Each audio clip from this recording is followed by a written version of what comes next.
Hello champs, welcome back to triple T academy. So ಎಲ್ಲ ನಮ್ಮ DCT ಹುಡುಗರು ನಿಮ್ಮ ಆಪ್ಷನ್ ಎಂಟ್ರಿ ತಯಾರಿ ಜೋರಾಗಿ ನಡೆಸ್ತಿರ್ತೀರ ಅಂತ ಭಾವಿಸ್ತೀನಿ. ಅಂಡ್ ದೆನ್ ಎಷ್ಟೊಂದು ಜನ ಕೇಳ್ತಿದ್ರಿ ಸರ್ ಎಜುಕೇಷನ್ಸ್ ಲೋನ್ ಕುರಿತಾದಂತೆ ಒಂದು ವಿಡಿಯೋ ಮಾಡಿ ಅಂತ. So here it is. ಈ ಒಂದು ವಿಡಿಯೋದಲ್ಲಿ ನಿಮ್ಮ ಎಜುಕೇಷನ್ಸ್ ಲೋನ್ ಕುರಿತಾದಂತೆ ಕಂಪ್ಲೀಟ್ ಡೀಟೇಲ್ಸ್ ನಿಮಗೆ ಸಿಗ್ತಾ ಹೋಗುತ್ತೆ.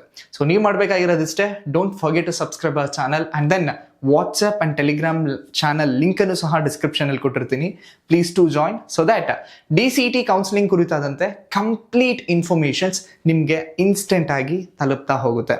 ಅಂಡ್ ದೆನ್ ಈ ವಿಡಿಯೋನ ನಿಮ್ಮ ಫ್ರೆಂಡ್ಸ್ ಜೊತೆನೂ ಸಹ ಶೇರ್ ಮಾಡಿ ಸೊ ದಟ್ ಅವ್ರಿಗೂ ಸಹ ಬಹಳ ಹೆಲ್ಪ್ಫುಲ್ ಆಗುತ್ತೆ. So very important, let's dive. ನಿಮ್ಮ ಎಜುಕೇಷನ್ಸ್ ಲೋನ್ ಏನೇನಿದೆ, ಎಜುಕೇಷನ್ಸ್ ಲೋನ್ ಅಂತ ಬಂದಾಗ ಎಷ್ಟೊಂದು ಜನ ವಿದ್ಯಾರ್ಥಿಗಳಿಗೆ ಹಲವಾರು ಕ್ವೆಶನ್ಸ್ಗಳು ಮೈಂಡಲ್ಲಿ ಓಡ್ತಾ ಇರುತ್ತೆ.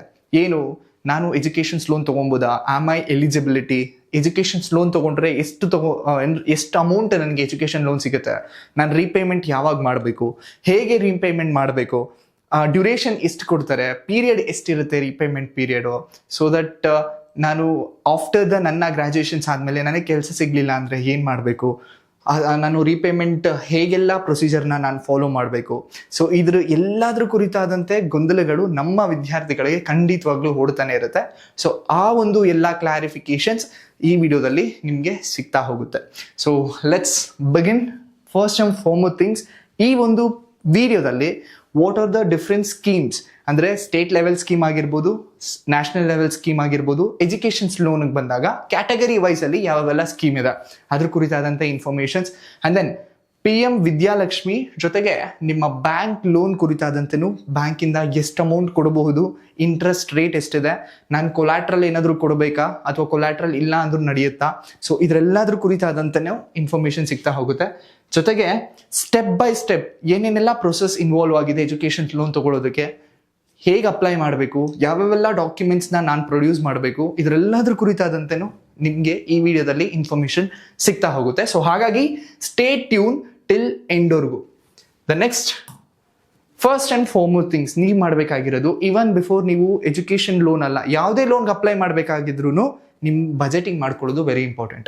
ಸೊ ಹಾಗೆ ಎಜುಕೇಷನ್ ಲೋನ್ಗೆ ಅಪ್ಲೈ ಮಾಡಬೇಕು ಅಂದ್ರೂ ನೀವು ನಿಮ್ಮ ಟೋಟಲ್ ಡ್ಯೂರೇಷನ್, ಎಜುಕೇಷನ್ ಡ್ಯೂರೇಷನ್ ಎಷ್ಟಿದೆ, ನಂದು ಆ ಡ್ಯೂರೇಷನಲ್ಲಿ ನಂದು ಎಜುಕೇಷನ್ ಲೋನ್ ಎಷ್ಟಾಗಬಹುದು, ಆ ಬಜೆಟಿಂಗ್ ಮಾಡ್ಕೊಳ್ಳೋದು ತುಂಬ ಇಂಪಾರ್ಟೆಂಟ್ ಆಗುತ್ತೆ. ಸೊ ಕರ್ನಾಟಕ ಕನ್ಸಿಡರ್ ಮಾಡಿಕೊಂಡ್ರೆ specially government seat, engineering government ಸೀಟ್ಗೆ 45,000 ಮಿನಿಮಮ್ ಫೀಸ್ ಇದೆ. ಸೊ ಅದಕ್ಕೂ ಜಾಸ್ತಿನೇ ಇರುತ್ತೆ, 45,000 ಮಿನಿಮಮ್. ಆ್ಯಂಡ್ ದೆನ್ ಪ್ರೈವೇಟ್ ಕಾಲೇಜಸ್ಗೆ ಅಂತ ನೋಡಿಕೊಂಡ್ರೆ 1,10,000 ಇರುತ್ತೆ, that is minimum. And then management ಕೋಟಾಗೆ ಹೋದರೆ ನಿಮಗೆ 2,50,000 ಅಬೋವೇ ಇದೆ. This is all the base price what I am saying. So ಇದಕ್ಕಿಂತ ಜಾಸ್ತಿನೂ ಸಹ ಇದೆ. It depends on the colleges and the course that you choose and also it depends on your merit. So ಇದನ್ನ ನೀವು calculation ಮಾಡಬೇಕಾಗುತ್ತೆ ಯಾವಾಗ ಕಾಲೇಜ್ಗೆ ನೀವು ಹೋಗ್ತಿದ್ದೀರಾ ಅಂತ. ಜೊತೆಗೆ ನಿಮಗೆ ಹಾಸ್ಟೆಲ್ ಫೀಸ್, ಸೊ ನಿಮ್ಮ ಹಾಸ್ಟೆಲ್ ಫೀಸ್ ಎಷ್ಟಾಗುತ್ತೆ ಪರ್ ಆ್ಯನಮ್ ಅದನ್ನು ಕ್ಯಾಲ್ಕುಲೇಷನ್ಸ್ ಮಾಡಬೇಕು. ಆ್ಯಂಡ್ ದೆನ್ ನಿಮ್ಮ ಲ್ಯಾಪ್ಟಾಪ್ ಚಾರ್ಜಸ್ಸು ಅಥವಾ ಸ್ಟಡಿ ಮೆಟೀರಿಯಲ್ ಚಾರ್ಜಸ್ಸು ಅಥವಾ ನಿಮಗೆ ಲೈಬ್ರರಿ ಫೀಸು ಎಕ್ಸೆಟ್ರಾ ಏನಿದೆ ಅದನ್ನು ನೀವು ಕ್ಯಾಲ್ಕುಲೇಟ್ ಮಾಡಬೇಕಾಗುತ್ತೆ. ಸೊ ಕ್ಯಾಲ್ಕುಲೇಟ್ ಮಾಡಿ 1 ಇಯರ್ಗೆ ಎಷ್ಟಾಗುತ್ತೆ ಅಂತ ಒಂದು ಅಮೌಂಟ್ ಬರುತ್ತೆ. ಅದಾದ ನಂತರ ನಿಮ್ಮ ಕೋರ್ಸ್ ಡ್ಯೂರೇಷನ್ಗೆ ಮಲ್ಟಿಪ್ಲೈ ಮಾಡಬೇಕಾಗುತ್ತೆ ಆ amount.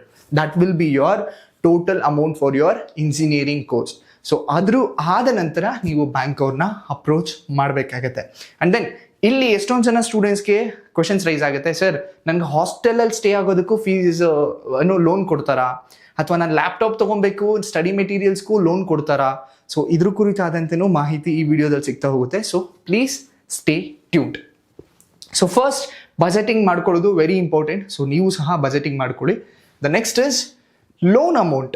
So when it comes to India, maximum ಎಷ್ಟು ಲೋನ್ ಸಿಗ್ಬೋದು education loan? According to the data ಪ್ರಕಾರ 75 ಲ್ಯಾಕ್ವರೆಗೂ ಸಿಗ್ಬೋದು. And here the condition is 100 NIRF ranking ಇರೋ ಇನ್ಸ್ಟಿಟ್ಯೂಷನ್ಗೆ. NIRF ರ್ಯಾಂಕಿಂಗ್ ಅಂದರೆ ನ್ಯಾಷನಲ್ ರ್ಯಾಂಕಿಂಗ್ ಕೊಟ್ಟಿರ್ತಾರೆ ಪ್ರತಿಯೊಂದು ಕಾಲೇಜಸ್ಗೂ. ಸೊ ನೀವು ಹೋಗ್ತಿರೋ ಕಾಲೇಜಸ್ ಏನಾದರೂ ಅಂಡರ್ NIRF ರ್ಯಾಂಕಿಂಗ್ ಒಳಗಡೆ 100 ಕಾಲೇಜ್ ಒಳಗಡೆ ಬಂದರೆ ಸೊ ನಿಮಗೆ 75 ಲ್ಯಾಕ್ವರೆಗೂ ಸಿಗೋ ಸಾಧ್ಯತೆಗಳು ಇರುತ್ತೆ. ಅಂಡ್ ದೆನ್ ಅದರ್ ಎಲಿಜಿಬಿಲಿಟಿ ಇನ್ಸ್ಟಿಟ್ಯೂಷನ್ಸ್ಗೆ ಅಪ್ ಟು 50 ಲ್ಯಾಕ್ವರೆಗೂ ಸಿಗುತ್ತೆ. And then if you going for abroad, so ಇದು ನಿಮಗೆ ಅಪ್ಲಿಕೇಬಲ್ ಆಗೋದಿಲ್ಲ. ಸೊ ಇನ್ ಕೇಸ್ ಏನಾದರೂ ಇನ್ ಫ್ಯೂಚರ್ ಅಥವಾ ನಿಮ್ಮ ಕಸಿನ್ ಆಗಿರ್ಬೋದು, ನಿಮ್ಮ ಫ್ಯಾಮಿಲಿ ಫ್ರೆಂಡ್ಸ್ ಯಾರಾದರೂ ಕೇಳಿದ್ರೆ that will be helpful for you. Abroad ಹೋಗಬೇಕು ಅಂದ್ರೆ 15 ಲ್ಯಾಕ್ ಅಕಾರ್ಡಿಂಗ್ ಟು ಇಂಡಿಯಾದಲ್ಲಿ ಸೊ ನಿಮಗೆ ಎಜುಕೇಷನ್ ಲೋನ್ ಸಿಗ್ತಾ ಹೋಗುತ್ತೆ. ಸೊ ದಿಸ್ ಇಸ್ ನಿಮ್ಮ ಎಜುಕೇಷನ್ ಲೋನ್ ಕುರಿತಾದಂತೆ. And then eligibility, are you eligible? Yes. ಯಾರೆಲ್ಲ ಥ್ರೂ KA ಕೌನ್ಸಿಲಿಂಗ್ ಪ್ರಕಾರ ಅಥವಾ ಲ್ಯಾಟ್ರಲ್ ಎಂಟ್ರಿ ಗ್ರಾಜುಯೇಟ್ಸ್ ಇದ್ದಾರೋ ಅವರೆಲ್ಲರೂ ಸಹ ಎಜುಕೇಷನ್ ಲೋನ್ ತಗೊಳ್ಳೋದಕ್ಕೆ ಅರ್ಹರಾಗಿರ್ತಾರೆ for your professional or technical courses. And then management quota ಹೋಗ್ತೀನಿ ಅಂದ್ರೂ ಸಹ you are eligible to get education loan. So need not to be worried, you all are eligible to get your education loan. The next is very important, ಈ ಒಂದು list ಅಲ್ಲಿ major ಸ್ಕೀಮ್ಸ್ಗಳನ್ನ ನಿಮ್ಮ category wise ಅಂದ್ರೆ SC category, OBC category, SC category, ST category, other backward classes ಜೊತೆಗೆ minority, so ಇದರೆಲ್ಲರಿಗೂ ಸಹ major scheme ಯಾವುದಿದೆ ಆ scheme list ಅನ್ನ ಇಲ್ಲಿ ಇರ್ತಕ್ಕಂಥದ್ದು. So first and foremost thing is PM Vidyalakshmi scheme. So this is newly launched scheme ಆಗಿರ್ತಕ್ಕಂಥದ್ದು. And then ಇಲ್ಲಿಗೆ terms and conditions ಸಹ ಅಪ್ಲೈ ಆಗುತ್ತೆ. ಸೊ ಅದನ್ನು ಸಹ ಈ ವಿಡಿಯೋದಲ್ಲಿ ಹೇಳ್ತೀವಿ. So stay tuned. ಜೊತೆಗೆ ಸೆಂಟ್ರಲ್ ಸೆಕ್ಟರ್ ಇಂಟ್ರೆಸ್ಟ್ ಸಬ್ಸಿಡಿ ಅಂತ ಒಂದಿದೆ. So that is not entirely dedicated scheme ಏನಲ್ಲ, but still you can get your subsidy ಸಿಗುತ್ತೆ ನಿಮಗೆ ಎಜುಕೇಷನ್ ಲೋನಲ್ಲಿ. And then national scheduled caste finance and development corporation ಅಂತ ಇದೆ. ದಿಸ್ ಇಸ್ ಫಾರ್ ಎಕ್ಸ್ಕ್ಲೂಸಿವ್ಲಿ ಅಂದ್ರೆ SC ಸ್ಟೂಡೆಂಟ್ಸ್ಗೆ ಮಾತ್ರ ಇರ್ತಕ್ಕಂಥ ಸ್ಕೀಮ್ ಇದು. ಅಂಡ್ ದೆನ್ ಅದೇ ತರನೇ ST ಸ್ಟೂಡೆಂಟ್ಸ್ಗೂ ಸಹ ಇದೆ.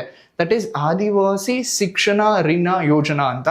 ಇದು ನ್ಯಾಷನಲ್ ಲೆವೆಲ್ ಸ್ಕೀಮ್ ಆಗಿರ್ತಕ್ಕಂಥದ್ದು ಓನ್ಲಿ ಫಾರ್ ST ಸ್ಟೂಡೆಂಟ್ಸ್ ಅಂದ್ರೆ ಸ್ಕೆಡ್ಯೂಲ್ಡ್ ಟ್ರೈಬ್ ಸ್ಟೂಡೆಂಟ್ಸ್ಗೆ. Next NMDFC, that is for minority students.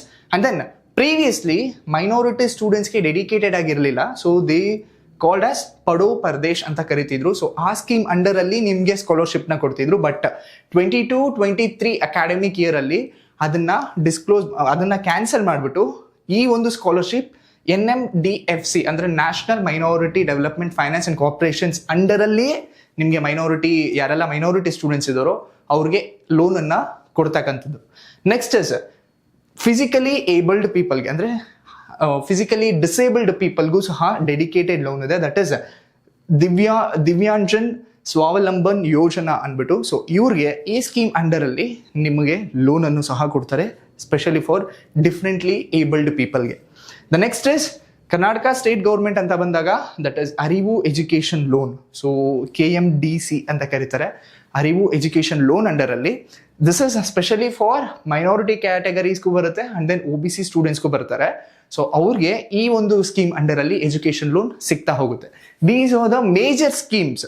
ಅಂದ್ರೆ ಇಷ್ಟೇನಾ ಸ್ಕೀಮು ಅಲ್ಲ, these are the major schemes for all the categories. ನಾನು ಏನೇನು ಹೇಳಿದೆ, SC ಆಗಿರ್ಬೋದು, ST ಆಗಿರ್ಬೋದು, ಜನರಲ್ ಆಗಿರ್ಬೋದು, ಅಥವಾ ಮೈನಾರಿಟೀಸ್ ಆಗಿರ್ಬೋದು, ಎಕನಾಮಿಕ್ ವೀಕರ್ ಸೆಕ್ಷನ್ಸ್ ಆಗಿರ್ಬೋದು, ಇವರೆಲ್ಲರಿಗೂ ಸಹ ಈ ಒಂದು ಕ್ಯಾಟಗರೀಸ್ ಈ ಒಂದು ಸ್ಕೀಮಲ್ಲಿ ಲೋನ್ ಸಿಗ್ತಾ ಹೋಗುತ್ತೆ. And then here comes the question, sir ಇದು ನಾರ್ಮಲ್ ಸ್ಟೂಡೆಂಟ್ಸ್ಗೆ ಹೋಗಿ ಬಟ್ ನಾವು DCET ಮುಖಾಂತರ ಇಂಜಿನಿಯರಿಂಗ್ ಸೆಕೆಂಡ್ ಇಯರ್ಗೆ ಡೈರೆಕ್ಟ್ ಆಗಿ ಹೋಗ್ತೀವಿ, ನಾವು ಇದೆಲ್ಲದಕ್ಕೂ ಎಲಿಜಿಬಲ್ ಅಂತ ಎಷ್ಟೊಂದು ಜನ ಕೇಳ್ತಾರೆ. ಸೊ ಅಕಾರ್ಡಿಂಗ್ ಟು ದ ಪ್ರತಿಯೊಂದು ಗೌರ್ಮೆಂಟ್ ಸ್ಕೀಮ್ ಏನಿದೆಯಲ್ವಾ, ಅಕಾರ್ಡಿಂಗ್ ಟು ದೇರ್ ಗೈಡ್ಲೈನ್ಸ್ ಅಂದ್ರೆ ಅವ್ರದ್ರಲ್ಲಿ ಎಲಿಜಿಬಿಲಿಟಿ ಕ್ರೈಟೀರಿಯಾ ಕೊಟ್ಟಿರ್ತಾರೆ ಪ್ರತಿಯೊಂದು ಸ್ಕೀಮ್ಗೂ ಸಹ. ಆ ಎಲಿಜಿಬಿಲಿಟಿ ಕ್ರೈಟೀರಿಯಾದಲ್ಲಿ they have not mention any specific, but they have mentioned CET ಅಥವಾ ನೀಟ್ ಥ್ರೂ ಅಂತ ಮೆನ್ಷನ್ ಮಾಡಿದ್ದಾರೆ. ಸೊ ಅಲ್ಲಿ KCET-ನ DCET-ನ ಅನ್ನೋದು ಸಹ ಮೆನ್ಷನ್ ಮಾಡಿಲ್ಲ. ಸೊ ಹಾಗಾಗಿ you all are eligible. So I will show. So ಈ ಎಲ್ಲ ಪರ್ಟಿಕ್ಯುಲರ್ ಇವೆಲ್ಲ ಪರ್ಟಿಕ್ಯುಲರ್ ಸ್ಕೀಮ್ ಏನಿದೆಯಲ್ಲ ಆ ಸ್ಕೀಮ್ದು ರೆಸ್ಪೆಕ್ಟಿವ್ ವೆಬ್ಸೈಟ್ಗೆ ಹೋಗ್ಬಿಟ್ಟು ಅಲ್ಲಿ ಎಲಿಜಿಬಿಲಿಟಿ ಕ್ರೈಟೀರಿಯಾನು ಸಹ ಶೋ ಮಾಡ್ತೀನಿ. ಅಂಡ್ ದೆನ್ ನೀವು ಸಹ before applying or before taking a decisions ನೀವು ನಿಮ್ಮ ರೆಸ್ಪೆಕ್ಟಿವ್ ನೀವು ಯಾವ ಕ್ಯಾಟಗರಿಗೆ ಬಿಲಾಂಗ್ ಆಗ್ತಿರೋ ಆ ಒಂದು ಸ್ಕೀಮ್ ಆ ಒಂದು ಪೋರ್ಟಲ್ ಹೋಗ್ಬಿಟ್ಟು ನೀವು ಎಲಿಜಿಬಿಲಿಟಿ ಕ್ರೈಟೀರಿಯಾ ಕಂಪ್ಲೀಟ್ ಡೀಟೇಲ್ಸ್ನ ಓದಿ ಅರ್ಥ ಮಾಡ್ಕೊಂಡಾದ ನಂತರ ನೀವು ಅಪ್ಲೈ ಮಾಡಿ. This is very important. Next is first find which category you apply under. ನಾ ಆಗಲೇ ಹೇಳಿದೆ. So there are different categories, ನಮ್ಮೆಲ್ಲರಿಗೂ ಗೊತ್ತು. Whether you are applying under general or EWS ಅಂದರೆ ಎಕನಾಮಿಕಲ್ ವೀಕರ್ ಸೆಕ್ಷನ್ಗೆ ಅಪ್ಲೈ ಮಾಡ್ತಿದ್ದೀರಾ, ಅಥವಾ SC, ST ಅಥವಾ other backward classes like category 1, 2A, 2B, 3B in Karnataka. ಜೊತೆಗೆ person with disabilities, differently abled ಪೀಪಲ್ಗೂ separate ಆಗಿದೆ, ಮೈನಾರಿಟಿ ಪೀಪಲ್ಗೆ ಸಪ್ರೇಟ್ ಆಗಿದೆ, ST ಕ್ಯಾಟಗರಿಯವ್ರಿಗೂ ಸಪ್ರೇಟ್ ಆಗಿದೆ when it comes to government ಸ್ಕೀಮ್ಗೆ. ಬಟ್ ನೀವು ಬ್ಯಾಂಕ್ ಲೋನ್ಗೆ ಹೋಗ್ತೀರಾ ಅಂದರೆ ಆಲ್ ಆರ್ ಈಕ್ವಲ್. ಸೊ ಅಲ್ಲಿ ನೀವು ತಲೆ ಕೆಡಿಸ್ಕೊಬೇಕಾಗಿರೋ ಅವಶ್ಯಕತೆ ಇರೋದಿಲ್ಲ. Let's begin. So first and foremost thing, Karnataka state schemes ಯಾವುದು category wise who runs your loan in Karnataka. That is SC category ಅಂತ ನೋಡೋದಾದ್ರೆ doctor BR Ambedkar development corporation ಅಂತ ಇದೆ ಕರ್ನಾಟಕ. ಬಟ್ ಈ ಒಂದು ಸ್ಕೀಮ್ ಏನಿದೆಯಲ್ಲ that is come through national channel ಇಂದಾನೆ ಬರಬೇಕು ನಿಮಗೆ. That is NSFDC. ನಾ ಆಗ್ಲೇ ತೋರಿಸ್ದೆ ಪ್ರೀವಿಯಸ್ ಸ್ಲೈಡ್ ಅಲ್ಲಿ. ಸೊ ದಟ್ ಇಸ್ NS ಅಂದ್ರೆ national schedule caste finance and development corporations fund ಇಂದಾನೆ ಬರಬೇಕು. ಬಟ್ ಕರ್ನಾಟಕಕ್ಕೆ ಬಂದಾಗ doctor BR Ambedkar development corporation ಇವ್ರ ಕಡೆಯಿಂದ ನೀವು ಅಪ್ಲೈ ಮಾಡಬೇಕಾಗತ್ತೆ for SC categories.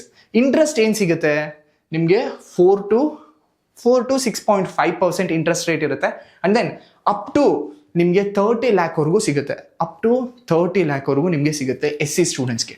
And then ST category students, ST welfare channelizing agency, that is ನಾನು ಆಗ್ಲೇ ಹೇಳಿದೆ ಅಗೈನ್ ST ನ್ಯಾಷನಲ್ ಸ್ಕೀಮ್ ಏನಿದೆ ಅದ್ರ ಅಂಡರಲ್ಲೇ ನಿಮಗೂ ಸಹ ಸಿಗ್ತಕ್ಕಂಥದ್ದು. ಸೊ ದಟ್ ಈಸ್ ಆದಿವಾಸಿ ಶಿಕ್ಷಣ ರೀನಾ ಯೋಜನಾ. ಸೊ ಇವ್ರಿಗೆ ಇಂಟ್ರೆಸ್ಟ್ ರೇಟ್ ಬಂದ್ಬಿಟ್ಟು 6% ಇದೆ. It may vary also. And then up to 10 lakh per ಫ್ಯಾಮಿಲಿಗೆ ಸಿಗುತ್ತೆ. Education loan up to 10 lakh per ಫ್ಯಾಮಿಲಿಗೆ ಸಿಗ್ತಾ ಹೋಗುತ್ತೆ. ನೆಕ್ಸ್ಟ್ ಅದರ್ ಬ್ಯಾಕ್ವರ್ಡ್ ಕ್ಲಾಸಸ್ಗೆ that is Devaraj Urs backward classes corporation, that is under Arivu scheme ಅಂಡರಲ್ಲೇ ನಿಮಗೂ ಸಹ ಕೊಡೋದು. ಅಂಡ್ ದೆನ್ 2% ಇಂಟ್ರೆಸ್ಟ್ ರೇಟ್ ಇರುತ್ತೆ ನಿಮಗೆ. ಅಪ್ ಟು 4 to 5 lakh ನಿಮಗೆ ಲೋನ್ ಸಿಗೋ ಸಾಧ್ಯತೆಗಳಿದೆ. ನೆಕ್ಸ್ಟ್ ಅಬ್ರಾಡ್ಗೆ ಹೋಗ್ತೀನಿ ಅಂದ್ರೂ ಅರಿವು ಲೋನ್ ಅಂಡರಲ್ಲೇ ನಿಮಗೆ means Devaraj Urs finance corporation ಅಂಡರಲ್ಲೇ ನಿಮಗೆ ಸ್ಟಡಿಂಗ್ ಅಬ್ರಾಡ್ಗೆ ಹೋಗ್ತೀನಿ ಅಂದ್ರೂ ಸಹ ಲೋನ್ ಕೊಡ್ತಾರೆ. That is also same. Next for minority again Karnataka minorities development corporation KMDC ಅಂತ ಕರೀತಾರೆ. That is also given under the Arivu education loan scheme ಒಳಗಡೆನೆ ಕೊಡ್ತಾರೆ. ಸೊ ನಿಮಗೂ ಸಹ 2% ಇಂಟ್ರೆಸ್ಟ್ ಇರುತ್ತೆ. And then same up to 5 lakh ನಿಮಗೆ ಎಜುಕೇಶನ್ ಲೋನ್ ಸಿಗ್ಬೋದು. And then general and economic weaker section category ಸ್ಟೂಡೆಂಟ್ಸ್ಗೆ there is no dedicated scheme. But ನೀವು PM Vidyalakshmi ನಾನು ಆಗಲೇ ಹೇಳಿದೆ ಫಸ್ಟ್ ಅಲ್ಲೇ. ಸೊ ಅಲ್ಲಿ ನೀವು ಅಪ್ಲೈ ಮಾಡ್ಕೊಬಹುದು ಗೌರ್ಮೆಂಟ್ ಸ್ಕೀಮ್ಗೆ. So these are up to state ವೈಸ್ಗೆ. ಸೊ ನ್ಯಾಷನಲ್ ವೈಸ್ಗೆ ಅಂತ ಬಂದಾಗ ಆಲ್ಮೋಸ್ಟ್ ಸೇಮೇ ಬರುತ್ತೆ. PM ವಿದ್ಯಾಲಕ್ಷ್ಮಿ ಒಂದು ಆ್ಯಡಪ್ ಆಗ್ತಾ ಹೋಗುತ್ತೆ. ಅಂಡ್ ದೆನ್ ಇಲ್ಲಿ ನೀವು ಯೋಚನೆ ಮಾಡಬೇಕಾಗಿರೋದು ಎನಿ ಇನ್ಕಮ್. ಸೊ PM ವಿದ್ಯಾಲಕ್ಷ್ಮಿಗೆ ಅಪ್ಲೈ ಮಾಡ್ಬೇಕಂದ್ರೆ ನೀವು ಯಾವ ಕ್ಯಾಟಗರಿ ಆದ್ರೂ ಆಗಿರ್ಬೋದು, ಎನಿ ಇನ್ಕಮ್ ರೇಂಜ್ ಆದ್ರೂ ಆಗಿರ್ಬೋದು. So this is works merit ಬೇಸಲ್ಲಿ ನಿಮಗೆ ವರ್ಕ್ ಆಗೋದು. ಯಾವುದೇ ಒಂದು ಸ್ಕೀಮ್ ತಗೊಂಡ್ರು, ಯಾವುದೇ ಲೋನ್ಗೆ ಅಪ್ಲೈ ಮಾಡಬೇಕಾದ್ರೂ ಸೊ ನಿಮ್ಮ merit is very important. And then ಯಾವ ಕಾಲೇಜಿಗೆ ನೀವು ಹೋಗ್ತಿದ್ದೀರಾ ಅದನ್ನು ಸಹ ಮ್ಯಾಟ್ರ್ ಆಗುತ್ತೆ. So these are quite common. So collateral free ಇರುತ್ತೆ, ಜೊತೆಗೆ ಇಂಟ್ರೆಸ್ಟು ಸಹ ಕಮ್ಮಿ ಆಗೋ ಸಾಧ್ಯತೆಗಳು ತುಂಬ ಇದೆ when it comes to PM ವಿದ್ಯಾಲಕ್ಷ್ಮಿಗೆ. ಸೊ ಇಲ್ಲಿ 0 to 3%, so 0 to 3% interest ರೇಟ್ನ claim ಮಾಡ್ಬೋದು. ಜೊತೆಗೆ collateral free up to 7.5 lakh collateral free ಇದೆ. ಸೊ ದಿಸ್ ಇಸ್ ನಾನು ಇಷ್ಟು ಕೊಲಾಟ್ರಲ್ ಫ್ರೀ ಏನು ಹೇಳ್ತಿದ್ದೀನಲ್ಲ ಅದು ಈ ಪರ್ಟಿಕ್ಯುಲರ್ ಸ್ಕೀಮ್ಗೆ ರಿಲೇಟೆಡ್ ಆಗಿರ್ತಕ್ಕಂಥದ್ದು. So up to 7.5 lakh collateral free ಸಿಗುತ್ತೆ. ಅಂಡ್ ದೆನ್ SC ಸ್ಟೂಡೆಂಟ್ಸ್ಗೆ ನಾನು ಆಗಲೇ ಹೇಳಿದೆ there is a specialise channel ಇರುತ್ತೆ. ಸೊ ಅವ್ರಿಗೆ ಅಪ್ ಟು 4 to 5%, ಜೊತೆಗೆ 30 to 40 lakh ಸಿಗುತ್ತೆ. ST ಸ್ಟೂಡೆಂಟ್ಸ್ಗೂ same. And then OBC backward ಕ್ಲಾಸಸ್ಗೂ ಸಹ ಸೇಮ್ ಇದೆ. Minorities that is specially NMDFC ಅಂತ ಕರೀತಾರೆ, that is national minority development and finance corporation. So ಅವ್ರಿಗೆ ಅಪ್ ಟು 3 to 8% ಇದೆ. And then when it comes to women ಅಲ್ವಾ, ಗರ್ಲ್ಸ್ಗೆ ಬಂದರೆ ಅದು ರೆಡ್ಯೂಸ್ ಆಗೋ ಚಾನ್ಸಸ್ ಸಹ ಇದೆ. ಸೊ ಒಂದು ಸಲ ನೀವು ಅಪ್ಲೈ ಮಾಡೋದಕ್ಕಿಂತ ಮುಂಚೆ go through all the schemes. Disability ಪರ್ಸನ್ಸ್ಗೆ ಅಪ್ ಟು 40%. ಅಂಡ್ ದೆನ್ ಇವ್ರಿಗೆ ಟರ್ಮ್ಸ್ ಅಂಡ್ ಕಂಡೀಷನ್ಸ್ ಅಪ್ಲೈ ಆಗುತ್ತೆ. ಸೊ ನಿಮಗೆ ಡಿಸೆಬಿಲಿಟಿ ಈ ಒಂದು ಏನು ಆರ್ಗನೈಸೇಷನ್ ಇದೆಯಲ್ವಾ, ಸೊ ಆ ಒಂದು ವಿಂಗಿಂದ ನಿಮಗೆ ಕಂಪ್ಲೀಟ್ ಮೆಡಿಕಲ್ ಸರ್ಟಿಫಿಕೇಟ್ ಇರಬೇಕಾಗತ್ತೆ. ಸೊ ಅದು ತೋರಿಸಿ ನೀವು ಎಲಿಜಿಬಲ್ ಆದರೆ then you will get a concession ಸಿಗುತ್ತೆ. ಏನು ಸಿಗುತ್ತೆ? Course cost plus living expenses. ನಿಮ್ಮ ಇಂಜಿನಿಯರಿಂಗ್ ಕೋರ್ಸ್ ಕಾಸ್ಟ್ ಎಷ್ಟಿದೆ ಅದ್ರ ಜೊತೆಗೆ ಲಿವಿಂಗ್ ಎಕ್ಸ್ಪೆನ್ಸಸ್ ಏನಿದೆ ಅದನ್ನು ಕಂಪ್ಲೀಟ್ ಅವರು ಡಿಸೆಬಿಲಿಟಿ ಒಂದು ಆರ್ಗನೈಸೇಷನ್ಸ್ ಇದೆ, ದಟ್ ಇಸ್ NHFDC ಅಂತನಾದ್ರೂ ಕರಿಬೋದು ಅಥವಾ NDFDC ಅಂತನಾದ್ರೂ ಕರಿಬೋದು, that is national scheme. So ಅದ್ರ ಅಂಡರ್ ಅಲ್ಲಿ ನಿಮಗೆ ಎಜುಕೇಶನ್ ಲೋನ್ ಸಿಗ್ತಾ ಹೋಗುತ್ತೆ. So here it is very important ಆಗಿ ನೀವು ತಿಳ್ಕೊಬೇಕಾಗಿರೋದು, PM Vidyalakshmi scheme, the newest central government scheme ಇದು. And then here it is collateral free ಸಿಗುತ್ತೆ, guarantee guarantor free for loans up to 7.5 lakh ಇರುತ್ತೆ. This is important. And then 3% interest subventions during moratorium if family income is up to 8 lakh per year. So ನಿಮ್ಮ family income up to 8 lakh ಇದ್ರೆ 3% ಆಗುತ್ತೆ. ನಿಮ್ಮ family income 4.5 lakh ಒಳಗಡೆ ಬಂದ್ರೆ 100% interest ಸಬ್ವೆನ್ಷನ್ಸ್ chances ಇರುತ್ತೆ. That is important. Applies only to 860 top NIRF ranked institutions. ನಾ ಆಗ್ಲೇ ಹೇಳಿದೆ, terms and conditions apply. 860 top rank institutions across the India. So ನೀವೇನಾದ್ರೂ ಆ ಟಾಪ್ ರ್ಯಾಂಕ್ ಇನ್ಸ್ಟಿಟ್ಯೂಷನ್ಸ್ ಅಲ್ಲಿ ಕಾಲೇಜಲ್ಲಿ ಸೀಟ್ ಸಿಕ್ಕಿದ್ರೆ ಮಾತ್ರ ನೀವು PM ವಿದ್ಯಾಲಕ್ಷ್ಮಿ ಸ್ಕೀಮ್ಗೆ ಎಲಿಜಿಬಲ್ ಆಗ್ತೀರಾ. So I will show this one. So ಇಲ್ಲಿ this is official website ministry of education's ಕಡೆಯಿಂದ PM Vidyalakshmi portal for applying education loan. ಇಲ್ಲಿ you can see this list of PM Vidyalakshmi institutions ಅಂತ ಇದೆ. ಸೊ ಇದ್ರ ಮೇಲೆ ನೀವು ಕ್ಲಿಕ್ ಮಾಡಿದ್ರೆ ಎಕ್ಸ್ಪೋರ್ಟ್ PDF ಕೊಟ್ರೆ ನಿಮ್ಗೊಂದು PDF ಎಕ್ಸ್ಪೋರ್ಟ್ ಆಗುತ್ತೆ. ಆ PDF ಅಲ್ಲಿ ಲಿಸ್ಟ್ ಆಫ್ ದ ಕಾಲೇಜಸ್ ಕೊಟ್ಟಿದ್ದಾರೆ, state wise list of the colleges ಕೊಟ್ಟಿದ್ದಾರೆ. You can see this state wise list of the colleges ಕೊಟ್ಟಿದ್ದಾರೆ. ಸೊ ನಿಮ್ಮ ಕಾಲೇಜಸ್ ಏನಾದ್ರು ಈ ಲಿಸ್ಟ್ ಅಲ್ಲಿ ಇದ್ರೆ then you are eligible for PM Vidyalakshmi, otherwise no. So ಅದನ್ನ clear ಆಗಿ ಅವರು ಮೆನ್ಷನ್ ಮಾಡಿದ್ದಾರೆ. This is very important. Before applying ನೀವು ಇದನ್ನ ಗಮನದಲ್ಲಿ ಇಟ್ಕೊಬೇಕಾಗತ್ತೆ. This is very very important. The next is bank loan. Sir ನನಗೆ ಇದು ಯಾವುದು ಎಜುಕೇಶನ್ ಸ್ಕೀಮ್ ಅಲ್ಲಿ ಏನೇನು ಹೇಳಿದ್ರಲ್ಲ, ಸೊ ನನ್ಗೆ ಈ ಸ್ಕೀಮ್ ಅಂಡರ್ ಅಲ್ಲಿ ನನಗೆ ಲೋನ್ ಸಿಗ್ಲಿಲ್ಲ, ಏನ್ ಮಾಡ್ಬೋದು? ಅಲ್ಟಿಮೇಟ್ ಇರೋ ದಾರಿ ಬ್ಯಾಂಕ್ ಲೋನ್ ನೀವು ತಗೊಳ್ಬೋದು. ಅಗೇನ್ ಇಟ್ ಡಿಪೆಂಡ್ಸ್ ಯಾವ ಬ್ಯಾಂಕ್ ಅಲ್ಲಿ ನಿಮ್ಮ ಅಕೌಂಟ್ ಇದೆ. ಸೊ ವೆರಿ ಇಂಪಾರ್ಟೆಂಟ್ ಆಗಿ ಹೇಳಬೇಕು ಅಂದ್ರೆ, ಬ್ಯಾಂಕ್ ಲೋನ್ ತಗೊಳ್ಳೋದಕ್ಕಿಂತ ಮುಂಚೆ ನೀವು ಬ್ಯಾಂಕ್ ಮ್ಯಾನೇಜರ್ ಏನಿದಾರಲ್ಲ, ಸೊ ಅವ್ರ ಹತ್ರ you have to have a good rapport. ಹಾಗಾಗಿನೇ ಈಸಿಯಾಗಿ ನಿಮಗೆ ಎಜುಕೇಶನ್ ಲೋನ್ ಸಿಗ್ತಾ ಹೋಗುತ್ತೆ. ಸೊ ವೆರಿ ಇಂಪಾರ್ಟೆಂಟ್ ಆಗಿ ನೀವು ಇಲ್ಲಿ ಕನ್ಸಿಡರ್ ಮಾಡಬೇಕಾಗಿರೋದೇನು, ಯಾವ ಬ್ಯಾಂಕಲ್ಲಿ ಲೋನ್ ತಗೊಂತೀರಾ, ಯಾವ ಬ್ಯಾಂಕಿನ ಲೋನಲ್ಲಿ ಎಷ್ಟು ಇಂಟ್ರೆಸ್ಟ್ ರೇಟ್ ಇದೆ, ಜೊತೆಗೆ collateral free limit up to ಎಲ್ಲಿವರೆಗೂ ಇದೆ ಅಂತ. So according to the rules ಪ್ರಕಾರ collateral free up to 7.5 lakh ವರೆಗೂ, ನೀವು 7.5 ಲಕ್ಷವರೆಗೂ ಯಾವುದೇ ರೀತಿಯಾದಂತಹ ಕೊಲಾಟ್ರಲ್ ಕೊಡೋ ಹಾಗಿಲ್ಲ. ಕೊಲಾಟ್ರಲ್ ಅಂದ್ರೆ ಏನು? ಇವಾಗ ಎಷ್ಟೋ ಸಮ್ ಅಮೌಂಟ್ ಆಫ್ ನಾನು ಬ್ಯಾಂಕಿಂದ ತಗೊಂತಿದ್ದೀನಿ ಅಂದ್ರೆ ಅದಕ್ಕೆ ನಾನು ಡಾಕ್ಯುಮೆಂಟ್ಸ್, ಮನೆ ಪತ್ರನೋ ಅಥವಾ ಬೇರೆ ಇನ್ಯಾವುದಾದ್ರೂ ಪತ್ರನೋ ಅದರಲ್ಲಿ ಬ್ಯಾಂಕಿಗೆ ಸಬ್ಮಿಟ್ ಮಾಡಿ ಅದ್ರ ಬೇಸಿಸ್ ಮೇಲೆ ನಿಮಗೆ ಲೋನ್ ಕೊಡ್ತಕ್ಕಂಥದ್ದು. ಸೊ ಅಪ್ ಟು 7.5 ವರೆಗೂ ನೀವು ಯಾವುದೇ ರೀತಿಯಾದಂತಹ ಕೊಲಾಟ್ರಲ್ನ ಕೊಡೋ ಹಾಗಿಲ್ಲ, ಅವಶ್ಯಕತೆ ಇರೋದಿಲ್ಲ. 7.5 lakh ಅಬೋವ್ ಹೋದ್ರೆ ನೀವು ಕೊಲಾಟ್ರಲ್ ಕೊಡಬೇಕಾಗತ್ತೆ. That is important. And then typical tenure ಎಷ್ಟಿದೆ ಅದನ್ನು ಸಹ ನೀವು ಚೆಕ್ ಮಾಡಬೇಕಾಗುತ್ತೆ. ಆಫ್ಟರ್ ನಂದು ಕೋರ್ಸ್ ಡ್ಯೂರೇಷನ್ ಆದಮೇಲೆ ಯಾವಾಗ ಎಷ್ಟು ಡ್ಯೂರೇಷನ್ ಇರುತ್ತೆ ನಾನು ರೀಪೇಮೆಂಟ್ ಮಾಡೋದಕ್ಕೆ. ಸೊ ಆಲ್ಮೋಸ್ಟ್ 10 to 15 years ಸಿಗುತ್ತೆ. ನೀವು ಬ್ಯಾಂಕ್ ಲೋನ್ಗಂತ ಹೋದಾಗ 10 to 15 years ಒಳಗಡೆ ನೀವು ರೀಪೇಮೆಂಟ್ನ ಮಾಡಬೇಕಾಗತ್ತೆ. And these are the some of the bank, ಅವ್ರಿಗೆ ಇಂಟ್ರೆಸ್ಟ್ ರೇಟ್ ಎಷ್ಟಿದೆ, ಕೊಲಾಟ್ರಲ್ ಫ್ರೀ ಅಪ್ ಟು ಎಲ್ಲಿವರೆಗೂ, ಟಿಪಿಕಲ್ ಟೆನ್ಯೂರ್ ಎಲ್ಲಿವರೆಗೂ. ಸೊ ಇದೇ ರೀತಿ ಪ್ರತಿಯೊಂದು ಬ್ಯಾಂಕ್ಗೂ ಸಹ ಇರುತ್ತೆ. ಅಂಡ್ ದೆನ್ ಎಷ್ಟೋ ಬ್ಯಾಂಕ್ಗಳು ಅವ್ರದ್ದೇ ಒಂದು ಸ್ಕೀಮ್ಗಳು ಸಹ ಇರುತ್ತೆ. ಎಜುಕೇಶನ್ ಲೋನ್ ಅಂತ ಬಂದಾದ್ಮೇಲೆ ಅವ್ರದ್ದೇ ಒಂದು ಸ್ಕೀಮ್ ಇರುತ್ತೆ, ಬ್ಯಾಂಕ್ ಅವ್ರದ್ದೇ ಒಂದು ಸ್ಕೀಮ್ ಇರುತ್ತೆ. ಅದನ್ನು ಸಹ ನೀವು ವಿಚಾರಿಸ್ಬೋದು, ವಿಚಾರಿಸಿ ವೆರಿಫೈ ಮಾಡಿ ಅಂಡ್ ದೆನ್ ಅಪ್ಲೈ ಮಾಡಿ. And here the good news is women ಅವ್ರಿಗೆ usually 0.25 to 0.5% rate of concession ಸಿಗ್ತಾ ಹೋಗುತ್ತೆ. This is very good news. So ಬಾಯ್ಸಿಗೆ ಕಂಪೇರ್ ಮಾಡಿದ್ರೆ ಇವ್ರಿಗೆ 0.25 to 0.5% ಕನ್ಸೆಷನ್ ಜಾಸ್ತಿ ಸಿಗ್ತಾ ಹೋಗುತ್ತೆ. ಸೊ ಹಾಗಾಗಿ this is good news for ಯಾರೆಲ್ಲ ಗರ್ಲ್ಸ್ ಎಜುಕೇಶನ್ ಲೋನ್ ತಗೊಬೇಕು ಅನ್ಕೊಂಡಿದ್ದೀರೋ. This is very very helpful for them. And then very important ಆಗು ನೀವು ನೋಡ್ಬೇಕಾಗಿರೋದೇನು ಅಂದ್ರೆ, ಬ್ಯಾಂಕಲ್ಲಿ ಲೋನ್ ತಗೊಳ್ಳೋದಕ್ಕಿಂತ ಮುಂಚೆ you have to have a good relationship with the bank. So bank ಅವ್ರ ಜೊತೆ ನೀವು ಗುಡ್ ರ್ಯಾಪೋನ ಬಿಲ್ಡ್ ಮಾಡಿರಬೇಕು. ಜೊತೆಗೆ get the fee estimations from the college. ನೀವು ಬ್ಯಾಂಕ್ ಅವ್ರಿಗೆ ಅಪ್ಲೈ ಮಾಡೋದಕ್ಕಿಂತ ಮುಂಚೆ ಕಾಲೇಜ್ ಕಡೆಯಿಂದ ಫೀಸ್ ಎಸ್ಟಿಮೇಷನ್ಸ್ ಕೊಡ್ತಾರೆ ನಿಮಗೆ. ಏನು ಫೀಸ್ ಎಸ್ಟಿಮೇಷನು? ಸೋ ಪರ್ಸನ್ ನಮ್ಮ ಕಾಲೇಜಲ್ಲಿ ಓದಬೇಕು ಅಂದರೆ ಫಸ್ಟ್ ಇಯರ್ಗೆ ಎಷ್ಟಾಗುತ್ತೆ ಫೀಸು, ಸೆಕೆಂಡ್ ಇಯರ್ಗೆ ಎಷ್ಟಾಗುತ್ತೆ ಫೀಸು, ಥರ್ಡ್ ಇಯರ್ಗೆ ಎಷ್ಟಾಗುತ್ತೆ ಫೀಸು, ಇದನ್ನ ಕೊಡ್ತಾರೆ. ನೀವು ಸರ್ ಲ್ಯಾಪ್ಟಾಪು, ಹಾಸ್ಟೆಲ್ ಫೀಸು ಇದ್ರದನ್ನೆಲ್ಲ ಲೋನ್ ಸಿಗಬೇಕು ಅಂದರೆ ಏನು ಮಾಡಬೇಕು? That is very important. If in case ಏನಾದರೂ ನಿಮ್ಮ ಕಾಲೇಜ್ ಅವರು ಹಾಸ್ಟೆಲ್ ಫೀಸ್ನು ಆ ಒಂದು ಎಸ್ಟಿಮೇಷನ್ ಅಲ್ಲಿ ಬರೆದ್ರೆ, ಅಥವಾ ನಿಮ್ಮ ಲ್ಯಾಪ್ಟಾಪು, ನಿಮ್ಮ ಕೋರ್ಸ್ಗೆ ಲ್ಯಾಪ್ಟಾಪು ಅಗತ್ಯವಾಗಿದ್ರೆ ಆ ಒಂದು ಲ್ಯಾಪ್ಟಾಪ್ ಕಾಸ್ಟನ್ನು ಸಹ ಆ ಒಂದು ಎಸ್ಟಿಮೇಷನ್ ಅಲ್ಲಿ ಹಾಕಿದ್ರೆ ನಿಮಗೆ ಸಿಗೋ ಚಾನ್ಸಸ್ ಇದೆ. ಇಲ್ಲ ಅಂದರೆ ನಿಮಗೆ ಆ ಒಂದು ಏನು ಇದೆಯಲ್ವ ಅಮೌಂಟು, ನಿಮ್ಮ ಹಾಸ್ಟೆಲ್ ಫೀ ಅಮೌಂಟು, ನಿಮ್ಮ ಲ್ಯಾಪ್ಟಾಪ್ ಫೀ, ಸೊ ಅದ್ರದ್ದು ಅಮೌಂಟ್ ಸಿಗೋ ಚಾನ್ಸಸ್ ಇಲ್ಲ. ಸೊ ನಿಮ್ಮ ಕಾಲೇಜ್ ಕಡೆಯಿಂದ ಏನು ಕೊಡ್ತಾರೆ ಎಸ್ಟಿಮೇಷನು, ಆ ಎಸ್ಟಿಮೇಷನ್ ಅಂಡರಲ್ಲೇ ನಿಮಗೆ ಅಮೌಂಟ್ ಸಿಗ್ತಾ ಹೋಗುತ್ತೆ. ಆ್ಯಂಡ್ ದೆನ್ ಒಟ್ಟಿಗೆ ಕೊಡ್ತಾರಾ? ನೋ, ಅದನ್ನ ಪಿರಿಯೋಡಿಕಲಿ ಕೊಡ್ತಾ ಹೋಗ್ತಾರೆ. So that is very important. ನೀವು ಕಾಲೇಜ್ಗೆ ಹೋಗಿದ ತಕ್ಷಣ ಸರ್ ನಾನು ಎಜುಕೇಷನ್ ಲೋನ್ಗೆ ಅಪ್ಲೈ ಮಾಡ್ತಿದ್ದೀನಿ, ನನಗೊಂದು ಎಸ್ಟಿಮೇಷನ್ಸ್ ಬೇಕು ಅಂದರೆ ಕಾಲೇಜ್ ಅವ್ರ ಹತ್ರ ಆಲ್ರೆಡಿ ಫಾರ್ಮ್ಯಾಟ್ ಇರುತ್ತೆ. ಆ ಫಾರ್ಮ್ಯಾಟ್ಗೆ ನಿಮ್ಮ ಡೀಟೇಲ್ಸ್ನ ಹಾಕ್ಬಿಟ್ಟು ಅವರು ಎಸ್ಟಿಮೇಷನ್ಸ್ನ ಬ್ಯಾಂಕ್ ಅವರು ಕಳಿಸ್ಕೊಡ್ತಾರೆ. ಸೊ ಬ್ಯಾಂಕ್ ಅವರು ಅದನ್ನು ವೆರಿಫೈ ಮಾಡಿ if you are eligible then ನಿಮಗೆ ಅಮೌಂಟ್ನ ಡಿಕ್ಲೇರ್ ಮಾಡ್ತಾರೆ.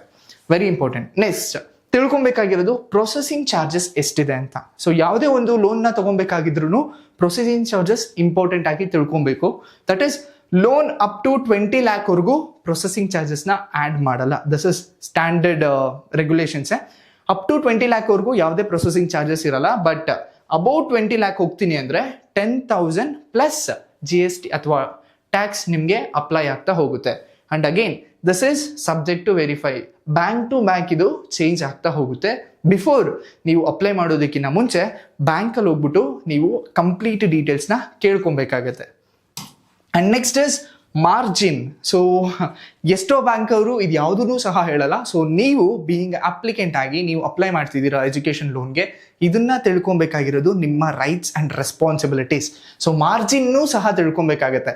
ಸೊ ಟಿಪಿಕಲಿ ಇಂಡಿಯಾದಲ್ಲಿ ಅಪ್ ಟು 4 lakh, ನೀವೇನಾದರೂ ಅಪ್ ಟು 4 lakh ಎಜುಕೇಷನ್ ಲೋನ್ನ ಕ್ಲೈಮ್ ಮಾಡ್ತಿದ್ದೀರಾ ಅಂದರೆ ಮಾರ್ಜಿನ್ನು ನಿಲ್ ಆಗಿರುತ್ತೆ. ಮಾರ್ಜಿನ್ ಅಂದರೆ ಏನು? Very simple. ಇವಾಗ ಫಾರ್ ಎಕ್ಸಾಂಪಲ್ ನಿಮ್ಮ ಕಾಲೇಜ್ ಕೋರ್ಸ್ ಒಂದಿಷ್ಟ ಆಗಿದೆ, ಒಂದು 10 lakh ಆಗಿದೆ ಅಂತ ಅನ್ಕೊಳ್ಳೋಣ. ಸೊ ಆ 10 lakhಗೆ ಕಾಲೇಜವ್ರು 10 lakhಗೆ ನೀವೆಷ್ಟು ಪೇ ಮಾಡ್ತೀರಾ, ಬ್ಯಾಂಕ್ ಅವ್ರು ಎಷ್ಟು ಪೇ ಮಾಡ್ತಾರೆ. ಸೊ ಎಷ್ಟೊಂದು ಜನ ಬ್ಯಾಂಕ್ ಅವರು ಅಪ್ಲಿಕೆಂಟ್ಗೂ ಸಹ ರೆಸ್ಪಾನ್ಸಿಬಿಲಿಟಿ ಇರಲಿ ಅಂತ 100% ಪೇ ಮಾಡಲ್ಲ. 75%, 85%, 80% ಈ ಥರ ಪೇ ಮಾಡ್ತಾರೆ. ಇನ್ನು ಮಿಕ್ಕಿದ್ದು ನೀವು ಪೇ ಮಾಡಬೇಕಾಗತ್ತೆ. ಸೊ ಅದನ್ನ ಮಾರ್ಜಿನ್ ಅಂತ ಕರೀತಾರೆ. ಸೊ ಅಪ್ ಟು 4 lakhವರೆಗೂ ನಿಲ್, ನೀವೇನು ಪೇ ಮಾಡೋದಿರೋದ್ರೆ ಎಲ್ಲ ಬ್ಯಾಂಕ್ ಅವರೇ ಮಾಡ್ತಾರೆ. Above 4 lakh 5% for studies in India. Above 4 lakh ಇದ್ರೆ 5% ಸ್ಟಡೀಸ್ ಇನ್ ಇಂಡಿಯಾ ಅಂದರೆ 5% ನೀವು ಪೇ ಮಾಡಬೇಕಾಗುತ್ತೆ. 15 ಫಾರ್ ಅಬ್ರಾಡ್ಗೆ ಹೋಗ್ತೀನಿ ಅಂದರೆ 15% ನೀವು ಪೇ ಮಾಡಬೇಕಾಗತ್ತೆ. And again this is bank to bank vary ಆಗುತ್ತೆ. ಸೊ ನೀವು ಇದರ ಇನ್ಫಾರ್ಮೇಷನ್ಸ್ನು ಸಹ ಬ್ಯಾಂಕಲ್ಲಿ ತೊಗೊಬೇಕು. ನೆಕ್ಸ್ಟ್ ಮೊರಾಟೋರಿಯಂ ಪೀರಿಯಡ್ ಅಂತ ಕರೀತಾರೆ. ಈ ಪೀರಿಯಡ್ ಅಂದರೆ ಏನು? ನಿಮ್ಮ ಎಜುಕೇಷನ್ ಕಂಪ್ಲೀಟ್ ಆಗುತ್ತೆ. ಎಜುಕೇಷನ್ ಕಂಪ್ಲೀಟ್ ಆಗಿ ನಿಮ್ಮ ಆ್ಯಕ್ಚುಲ್ EMI ಸ್ಟಾರ್ಟ್ ಆಗುತ್ತಲ್ಲ. ಸೊ ನಿಮ್ಮ ಎಜುಕೇಷನ್ ಗ್ರಾಜ್ಯುಯೇಷನ್ ಮುಗೀತು, ಎಜುಕೇಷನ್ ಕಂಪ್ಲೀಟ್ ಆಯಿತು, ನಿಮ್ಮ ಕೆಲಸ ತಗೊಳ್ಳೋದಕ್ಕೆ ಆ ಡ್ಯೂರೇಷನ್ ಇರುತ್ತಲ್ಲ. ಸೊ 6 to 12 months ಅಂತ ಟಿಪಿಕಲಿ ಹೇಳ್ತಾರೆ. ಸ್ಟ್ಯಾಂಡರ್ಡ್ ಪ್ರಕಾರ 6 to 12 months ಆ ಒಂದು ಡ್ಯೂರೇಷನ್ನ ಮೊರಾಟೋರಿಯಂ ಪೀರಿಯಡ್ ಅಂತಾನು ಸಹ ಹೇಳ್ತಾರೆ. ಆ್ಯಂಡ್ ದೆನ್ ಲೋನ್ಗೆ ಅಪ್ಲೈ ಮಾಡಬೇಕಾದ್ರೆ ಸರ್ ರೀಪೇಮೆಂಟ್ ಬಿಗಿನಿಂಗ್ ಯಾವಾಗ ಆಗುತ್ತೆ ಇದನ್ನು ಸಹ ತಿಳ್ಕೊಬೇಕು. ಸೊ ಎಜುಕೇಷನ್ ಲೋನ್ ಅಂತ ಬಂದಿದ ತಕ್ಷಣ ಅಪ್ ಟು ನಿಮ್ಮ course duration plus 6 or 12 months. So this is very important. 6 or 12 months or 6 months after getting a job. So 6 or 12 months ಅಂತ ಹೇಳ್ತಾರೆ. ಅಥವಾ ನಿಮ್ಗೇನಾದರೂ ಜಾಬ್ ಸಿಕ್ಕಿ 6 months ಆದಮೇಲೆ ವಿಚ್ ಎವರ್ ಇಸ್ ಅರ್ಲಿಯರ್, ಅಲ್ಲಿಂದ ನಿಮಗೆ ರೀಪೇಮೆಂಟ್ ಬಿಗಿನ್ಸ್ ಆಗ್ತಾ ಹೋಗುತ್ತೆ. ಎಷ್ಟು ಟೆನ್ಯೂರು? ಟಿಪಿಕಲಿ 10 to 15 years ಇರುತ್ತೆ. ಸೊ ಒನ್ಸ್ ನಿಮಗೆ ಜಾಬ್ ಸಿಕ್ಕಾದ್ಮೇಲೆ ನೀವು ನಿಮ್ಮ ಬ್ಯಾಂಕ್ ಮ್ಯಾನೇಜರ್ ಹತ್ರ ಹೋಗಿ ಮಾತಾಡಿ ನಿಮ್ಮ EMIನ ನೀವು ಅಲ್ಲಿಂದ ಬಿಲ್ಡ್ ಮಾಡ್ಕೊಳ್ತಾ ಹೋಗಬೇಕಾಗತ್ತೆ. That is very very important. ಇಲ್ಲ ಅಂದರೆ ನೀವೇನಾದರೂ 6 to 12 months ಆದಮೇಲೂ ಟರ್ನ್ ಅಪ್ ಆಗಿಲ್ಲ ಅಂದರೆ ನಿಮಗೆ ಕಾಂಪೌಂಡ್ ಇಂಟ್ರೆಸ್ಟ್ ಆಗ್ತಾ ಹೋಗ್ತಾರೆ. That is very very important. ಎಷ್ಟೊಂದು ಜನ ಹುಡುಗರು ಲೋನ್ ತೊಗೊಂಡ್ಬಿಡ್ತಾರೆ, EMI ರೀಪೇಮೆಂಟ್ ಬಗ್ಗೆ ಯೋಚನೆ ಮಾಡೋದಿಲ್ಲ. ಸೊ ರೀಪೇಮೆಂಟ್ ಯಾವಾಗಾದರೂ ಮಾಡಬಹುದು ಅನ್ನೋ ಒಂದು ಕೇರ್ಲೆಸ್ನೆಸ್ ಆಗಿ ಅಥವಾ ಬೇರೆ ಬೇರೆ ಕಾರಣದಿಂದ ಅದನ್ನು ಮರ್ತೋಗ್ಬಿಡ್ತಾರೆ. ಅವಾಗ ನಿಮಗೆ ಕಾಂಪೌಂಡ್ ಇಂಟ್ರೆಸ್ಟ್ ಬಿಲ್ಡ್ ಆಗ್ತಾ ಹೋಗುತ್ತೆ. So that amount will be A huge. ನಿಮಗೆ ಪೇ ಮಾಡೋಕ್ಕಾಗದಿರೋ ಇಷ್ಟು ಅಮೌಂಟ್ ನಿಮ್ಮ ತಲೆ ಮೇಲೆ ಬರ್ಬೋದು. ಸೊ ಹಾಗಾಗಿ be careful. The next is The question everyone asks, that is, does the loan cover hostel laptop and books? ನಾ ಆಗ್ಲೇ ಹೇಳಿದೆ, ಇಷ್ಟೊಂದು ಜನಕ್ಕೆ ಹಾಸ್ಟೆಲ್ ಪಿ ಜಿಲಿ ಉಳ್ಕೊಬೇಕಾಗತ್ತೆ, ನಾನು ಅದರಲ್ಲಿ ಎಜುಕೇಷನ್ ಲೋನ್ ತೊಗೊಬೋದಾ, ಲ್ಯಾಪ್ಟಾಪು ಅಥವಾ ಬುಕ್ಕು, ಸ್ಟೇಷನರಿ ಇನ್ಸ್ಟ್ರೂಮೆಂಟೇಷನು, ಲೈಬ್ರರಿ ಆಗಿರ್ಬೋದು, ಲ್ಯಾಬ್ ಫೀಸ್ ಆಗಿರ್ಬೋದು, ಅಥವಾ building fund. So there are different funds. ಇದೆಲ್ಲನೂ ಸಹ ಕವರ್ ಆಗುತ್ತಾ ಇಲ್ವಾ ಎಷ್ಟೊಂದು ಜನ ಸ್ಟೂಡೆಂಟ್ಸ್ ಕೇಳ್ತಿದ್ರಿ. ನಾ ಆಗ್ಲೇ ಹೇಳಿದೆ, ನಿಮ್ಮ ಕಾಲೇಜ್ ಕಡೆಯಿಂದ ಏನು ಎಸ್ಟಿಮೇಷನ್ಸ್ ಕೊಡ್ತಾರೆ, ಇಫ್ ಇನ್ ಕೇಸ್ ಏನಾದರೂ ನಿಮ್ಮ ಕಾಲೇಜ್ ಕಡೆಯಿಂದ ನಿಮ್ಮ ಹಾಸ್ಟೆಲ್ ಎಸ್ಟಿಮೇಷನ್ ಫೀಸ್ನು ಕೊಟ್ಟಿದ್ರೆ, ನಿಮ್ಮ ಲ್ಯಾಪ್ಟಾಪ್ ಅಗತ್ಯ ಇದ್ರೆ ಲ್ಯಾಪ್ಟಾಪ್ ಇಷ್ಟ ಆಗಬಹುದು ಅಂತ ಫೀಸನ್ನು ಸಹ ಕೊಟ್ಟಿದ್ರೆ, ಅಥವಾ ನಿಮ್ಮ ಸ್ಟೇಷನರೀಸ್, ನಿಮ್ಮ ಲ್ಯಾಬ್ ಚಾರ್ಜಸ್ ಏನಾದರೂ ಇದೆ ಅದನ್ನು ಸಹ ಕೊಟ್ಟಿದ್ರೆ, ಸೊ ಅವಾಗ ನಿಮಗೆ ಅದೆಲ್ಲ ಇನ್ಕ್ಲೂಡ್ ಆಗಿ ಎಜುಕೇಷನ್ ಲೋನ್ ಬರುತ್ತೆ. ಇಫ್ ಇನ್ ಕೇಸ್ ಏನಾದರೂ ಇದು ಯಾವುದೂ ಸಹ ಆ ಒಂದು ಎಸ್ಟಿಮೇಷನ್ ಅಲ್ಲಿ ಮೆನ್ಷನ್ ಆಗಿಲ್ಲ ಅಂದ್ರೆ ಖಂಡಿತವಾಗ್ಲೂ ನಿಮಗೆ ಇದು ಯಾವುದಕ್ಕೂ ಸಹ ಲೋನ್ ಬರೋದಿಲ್ಲ. ಅಂಡ್ ದೆನ್ ಅಗೇನ್, ನಿಮ್ಮ ಲೋನ್ ಅಮೌಂಟ್ ಡೈರೆಕ್ಟ್ ಆಗಿ ಬ್ಯಾಂಕ್ ಅಕೌಂಟ್ ಏನಿದೆ, ಬ್ಯಾಂಕ್ ಅಕೌಂಟ್ ನಂಬರ್ ಇದೆಯಲ್ವಾ, ಸೊ ನಿಮ್ಮ ಕಾಲೇಜ್ ಬ್ಯಾಂಕ್ ಅಕೌಂಟ್ ಅದೇ ಅಕೌಂಟ್ಗೆ ಹೋಗುತ್ತೆ. ಸೊ ನಿಮಗೆ ಬರೋದಿಲ್ಲ. ಸೊ ಹಾಗಾಗಿನೇ ಡೈರೆಕ್ಟ್ ಆಗಿ ಬ್ಯಾಂಕ್ ಅವರು ಸಹ ಕಾಂಟ್ಯಾಕ್ಟ್ ಮಾಡ್ತಾರೆ, ಬಿಕಾಸ್ ಎಸ್ಟಿಮೇಷನ್ಸ್ ನಿಮಗೆ ನಿಮ್ಮ ಕಾಲೇಜ್ ಕಡೆಯಿಂದನೇ ಬರಬೇಕಾಗಿರುತ್ತೆ. That is very important. And then personal travels, luxury stay, entertainment, ಇದು ಯಾವುದಕ್ಕೂ ಸಹ ಲೋನ್ ಸಿಗೋದೇ ಇಲ್ಲ, ನಿಮಗೂ ಗೊತ್ತು. And it is known for everyone. This is very very important ಆಗ್ತಾ ಹೋಗುತ್ತೆ. ಆ್ಯಂಡ್ ದೆನ್ ಡಾಕ್ಯುಮೆಂಟೇಷನ್ಸ್ ಅಂತ ಬಂದಾಗ, step by step timed and the DCET calendar. So this is the right time. So ನೀವು ಈ ಒಂದು ಎಸ್ಟಿಮೇಷನ್ಸ್ ಹಾಕೋದಕ್ಕಾಗಿರ್ಬೋದು ಅಥವಾ ಬ್ಯಾಂಕಲ್ಲಿ ಹೋಗಿ apply ಮಾಡೋದಕ್ಕಾಗಿರ್ಬೋದು, this is very very important ಆಗ್ತಾ ಹೋಗುತ್ತೆ. ಏನು, ಬಿಫೋರ್ ಕೌನ್ಸಿಲಿಂಗ್. ಸೊ ನಿಮ್ಗೆ ಆಲ್ರೆಡಿ ಎಸ್ಟಿಮೇಷನ್ಸ್ ಇರುತ್ತೆ, ಟೋಟಲ್ ಎಷ್ಟಾಗ್ಬೋದು, ನಿಮ್ಮ tuition fee plus hostel plus laptop, books, ನಿಮ್ಮ ಕೋರ್ಸ್ ಫೀಸು, ಇದನ್ನ ನೀವು ಅಲೌಟ್ ಮಾಡ್ಕೊಬೇಕಾಗಿರುತ್ತೆ. ಅಂಡ್ ದೆನ್ ಒಂದು ಸಲ ಇದೆಲ್ಲ ಎಸ್ಟಿಮೇಷನ್ ನಿಮಗೆ ಸಿಕ್ಕಿದ್ರೆ, ಎನಿವೇ ಇನ್ನೂ ನಿಮಗೆ ಕೌನ್ಸಿಲಿಂಗ್ ಸ್ಟಾರ್ಟ್ ಆಗಿಲ್ಲ, ಸೊ ಇವಾಗೇ ಬ್ಯಾಂಕ್ ಅವ್ರ ಹತ್ರ ಹೋಗಿ ಎಷ್ಟಾಗಬಹುದು, ಲೋನ್ ಸಿಗಬಹುದಾ ಇಲ್ವಾ, ಸೊ ಇದೆಲ್ಲಾದ್ರೂ ಡೀಟೇಲ್ಸ್ನ ನೀವು ತಗೊಬೇಕಾಗತ್ತೆ. That is very very important. At seat allotment. So KA seat allotment ಆಗಿದ ತಕ್ಷಣನೇ ನಿಮಗೆ ಆ ಪೇಮೆಂಟ್ ಏನು ಡ್ಯೂರೇಷನ್ ಇರುತ್ತಲ್ಲ, ತುಂಬ ಕಮ್ಮಿ ಡ್ಯೂರೇಷನ್ಸ್ ಕೊಟ್ಟಿರ್ತಾರೆ. ಆ ಟೈಮಲ್ಲೇ ನಿಮ್ಗೆ ಎಜುಕೇಷನ್ ಲೋನ್ ಸಿಗುತ್ತಾ ಸರ್ ನನಗೆ ಹೇಳೋದಕ್ಕಾಗೋದಿಲ್ಲ. ಸೊ ಹಾಗಾಗಿನೇ ಫಸ್ಟ್ ನೀವು ಪೇ ಮಾಡಿಬಿಡ್ಬೇಕಾಗತ್ತೆ, ಅದಾದ ನಂತರ ನಿಮಗೆ ಎಜುಕೇಷನ್ ಲೋನ್ ಬರೋದಾಗುತ್ತೆ. Because the time is very very less timings ಅಲ್ಲಿ ಕೊಟ್ಟಿರ್ತಾರೆ. ಸೊ ಆ ಒಂದು ಡಿಸ್ಟರ್ಬೆನ್ಸ್ ಇರಬಾರ್ದು ಅಂದರೆ ಬ್ಯಾಂಕ್ ಅವ್ರಿಗೆ ಇವಾಗಲೇ ಹೋಗಿ ಮಾತಾಡಿ ಎಲ್ಲ ಪ್ರೊಸೀಜರ್ಸ್ನು ನೀವು ರೆಡಿ ಮಾಡಿ ಸೇಫರ್ ಝೋನಲ್ಲಿ ನಿಂತ್ಕೊಳ್ಳೋದು ಉತ್ತಮ and the best. Next, pick your route. Government schemes ಪ್ರಕಾರ ಹೋಗ್ತಿದ್ದೀರಾ, ಅಥವಾ ನೀವು ಬ್ಯಾಂಕಲ್ಲಿ ಲೋನ್ ತೊಗೊತಿದ್ದೀರಾ, ಅಥವಾ ನೀವು ಫಾರ್ ಎಕ್ಸಾಂಪಲ್ ಇವಾಗ ಒಂದು 10 ಲಕ್ಷ ಕೋರ್ಸ್ ಫೀಸ್ ಆಗಿದ್ರೆ, ಸೊ ನನ್ನ ಕಡೆಯಿಂದ 10 ಲಕ್ಷನೂ ನನಗೆ ಪೇ ಮಾಡೋದಕ್ಕಾಗಿಲ್ಲ. ಸೊ ಫಾರ್ ಎಕ್ಸಾಂಪಲ್ ಒಂದು 3 ಲ್ಯಾಕ್ ನಾನು ಪೇ ಮಾಡ್ಬೋದು, ಮಿಕ್ಕಿದ್ದು 7 ಲ್ಯಾಕ್ಗೆ ಮಾತ್ರ ನಾನು ಏನು ಲೋನ್ಗೆ ಹೋಗ್ತೀನಿ ಅನ್ನೋ ಸಾಧ್ಯತೆಗಳು ಇರುತ್ತೆ. 7 ಲ್ಯಾಕ್ಗೆ ಮಾತ್ರ ನೀವು ಲೋನ್ಗೆ ಹೋಗಬಹುದು. ಸೊ ನಿಮಗೆ ಎಷ್ಟು ಪೇ ಮಾಡೋದಕ್ಕಾಗೋದಿಲ್ವೋ ಅಷ್ಟು ಅಮೌಂಟ್ಗೆ ನೀವು ಲೋನ್ಗೆ ಹೋಗ್ಬೋದು. That is important. Next, apply and submit documents. ಯಾವ್ಯಾವೆಲ್ಲ ಡಾಕ್ಯುಮೆಂಟ್ಸ್ ಬೇಕಾಗುತ್ತೆ ನಿಮಗೆ, ನಿಮ್ಮ ಆ ಡಾಕ್ಯುಮೆಂಟ್ಸ್ ಲಿಸ್ಟನ್ನು ಸಹ ಹೇಳ್ತೀವಿ. ನೆಕ್ಸ್ಟ್, ವೆರಿಫಿಕೇಷನ್ಸ್ ಮಾಡಿಸ್ಬೇಕಾಗತ್ತೆ. ಅದಾದ ನಂತರ ಸ್ಯಾಂಕ್ಷನ್ ಆಗುತ್ತೆ ಲೋನು. ನಿಮ್ಮ ಇಫ್ ಇನ್ ಕೇಸ್ ಏನಾದರೂ ಗೌರ್ಮೆಂಟ್ ಸ್ಕೀಮಿಂದ ಹಾಕಿದ್ರೆ ಗೌರ್ಮೆಂಟಿಂದ ಡೈರೆಕ್ಟಾಗಿ ಬ್ಯಾಂಕ್ ಅಕೌಂಟಿಗೆ ಬರುತ್ತೆ, ಅಥವಾ ನೀವು ಬ್ಯಾಂಕಲ್ಲಿ ಹಾಕಿದ್ರೆ ಡೈರೆಕ್ಟಾಗಿ ಬ್ಯಾಂಕ್ ಟು ಬ್ಯಾಂಕ್ ಟ್ರಾನ್ಸ್ಫರ್ ಆಗುತ್ತೆ. ನೆಕ್ಸ್ಟ್, ಡ್ಯೂರಿಂಗ್ ದ ಕೋರ್ಸ್ ಯಾವುದೇ EMI ಪೇ ಮಾಡೋ ಹಾಗಿಲ್ಲ. ಆಫ್ಟರ್ ದ ಮೊರಾಟೋರಿಯಂ ಪೀರಿಯಡ್ ನಿಮ್ಮ EMI ಒಂದು ಸಲ ನಿಮಗೆ ಜಾಬ್ ಸಿಕ್ಕಿದ್ರೆ EMI ಸ್ಟಾರ್ಟ್ ಆಗ್ತಾ ಹೋಗುತ್ತೆ. And here very important is, education loan apply ಮಾಡಿದ್ರೆ keep that in your mind, after ನಿಮ್ಮ ಕೋರ್ಸ್ ಆಗಿದ ತಕ್ಷಣ 6 to 12 months ಒಳಗಡೆ ನೀವು ನಿಮ್ಮ ಜಾಬನ್ನು ತಗೊಳ್ಳೇಬೇಕು. ತಗೊಂಡಾದ್ಮೇಲೆ ನಿಮ್ಮ EMI ಸ್ಟಾರ್ಟ್ ಮಾಡಲೇಬೇಕು, otherwise it will be very hectic ಆಗ್ತಾ ಹೋಗುತ್ತೆ. ಸೊ ಈ ಒಂದು ಪಾಯಿಂಟ್ಸ್ನ ಮೈಂಡಲ್ಲಿ ಇಟ್ಕೊಂಡಿರಿ. And here is the document check list. ಏನೇನೆಲ್ಲ ಡಾಕ್ಯುಮೆಂಟ್ ಚೆಕ್ ಲಿಸ್ಟ್ ಬೇಕಾಗುತ್ತೆ. ಸೊ ನಿಮ್ಮ Aadhaar card, PAN card, address proof, ನಿಮ್ಮ passport size photos, DCET admissions or ನಿಮ್ಮ ಮ್ಯಾನೇಜ್ಮೆಂಟ್ ಕೋಟಾ ಹೋಗ್ತೀನಿ ಅಂದರೆ ಕಾಲೇಜ್ ಫೀಸ್ ಏನು ಅದು ಕೊಟ್ಟಿರ್ತಾರಲ್ವಾ ಡೀಟೇಲ್ಡ್ ಆಗಿ, ಸೊ ಆ ಒಂದು ಕಾಪಿ ಬೇಕಾಗುತ್ತೆ. ನಿಮ್ಮ diploma marks card, caste and income certificate if applicable, family income certificate ಬೇಕಾಗುತ್ತೆ. ಆ್ಯಂಡ್ ದೆನ್ ಅಪ್ಲಿಕೆಂಟ್ ನಿಮ್ಮ ಪೇರೆಂಟ್ ಡಾಕ್ಯುಮೆಂಟ್ಸು ಸಹ ಅವಶ್ಯಕತೆ ಇರುತ್ತೆ.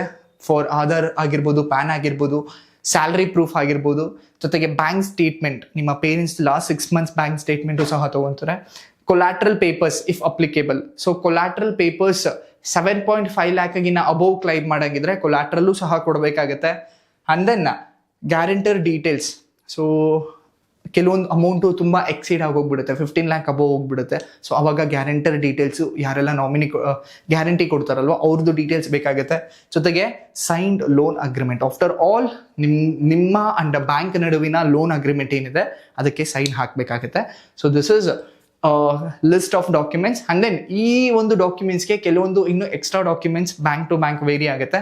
ಸೊ ನೀವು ನಿಮ್ಮ ಪರ್ಟಿಕ್ಯುಲರ್ ಬ್ಯಾಂಕ್ಗೆ ಹೋಗಿ ಆ ಬ್ಯಾಂಕಲ್ಲಿ ಇಂಟ್ರೆಸ್ಟ್ ರೇಟ್ ಎಷ್ಟಿದೆ, ಮಾರ್ಜಿನ್ ಏನಿದೆ, ರೀಪೇಮೆಂಟ್ ಯಾವಾಗ ಆಗುತ್ತೆ, ಮೊರಾಟೋರಿಯಂ ಪೀರಿಯಡ್ ಎಷ್ಟಿದೆ, ಪ್ರೊಸೆಸಿಂಗ್ ಚಾರ್ಜ್ ಏನಿದೆ, ಯಾವ್ಯಾವ ಡಾಕ್ಯುಮೆಂಟ್ಸ್ ಬೇಕು, ಯಾವ ಸ್ಕೀಮ್ ಇದೆ, ಎಷ್ಟು ಲೋನ್ ಸಿಗಬಹುದು, ಇದೆಲ್ಲದ್ರ ಕುರಿತಾದಂತೆ ಕಂಪ್ಲೀಟ್ ಇನ್ಫಾರ್ಮೇಶನ್ಸ್ನ ನೀವು ತಿಳ್ಕೊಂಡು ಆದ ನಂತರನೇ ದೆನ್ ಯು ಟೇಕ್ ಅ ಕಾಲ್. ಇದೆಲ್ಲ ಯಾವಾಗ ಮಾಡ್ಬೇಕಪ್ಪ?